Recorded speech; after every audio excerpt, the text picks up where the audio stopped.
গুচি আহিলি বল বল তালে বল কি মজা লাগিছিল দলপতি আজি বিশাল আয়োজন কৰিছে যিমান খাও খাই থাক যি নাচ নাচি থাক ও স্বৰ্গ এখন নৰক হয় নৰক আৰু দলপতি সংগ্ৰাম ভগৱান নহয় সি এটা অসুৰ হয় অসুৰ দলপতিৰ কথা তেনেকৈ নকবি মই সহ্য নকৰো নকৰিলেতো তইতো এই সমাজৰ বীৰহে ন দলপতি সংগ্ৰামৰ একেবাৰে ওচৰৰ মানুহ ভৰসাৰ মানুহ বিশ্বাসৰ মানুহ কিন্তু বুদ্ধ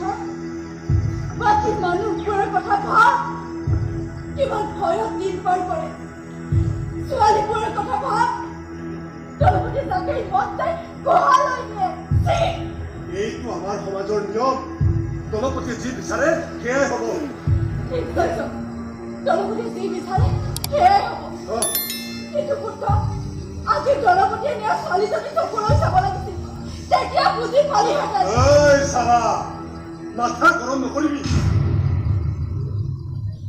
চাবা তই ইয়াতে থাক তোৰ মাথা ঠাণ্ডা কৰ মই যাওঁ বুদ্ধ দলপতি সংগ্ৰামে যদি মোকো গোহালৈ নিয়ে কি কৰিম তোৰ কৰিব লগা একোৱেই নাথাকিব বিচাৰা দলপতিয়ে তোক একো কৰিব নোৱাৰে এই বুদ্ধ জীয়াই থকালৈকে তোৰ গাত আঁচু এটাও পৰিব নোৱাৰে বিশ্বাস ৰাখ মোক বিশ্বাস আছে বুদ্ধ তোৰ ভাল পোৱাৰ ওপৰত বিশ্বাস আছে আমাৰ সপোনবোৰ আমি এটা এটাকৈ পূৰণ কৰিব লাগিব যিমানেই ধুমুহা নহওক যিমানেই বাধা নহওক তই মোৰ কেৱল মোৰ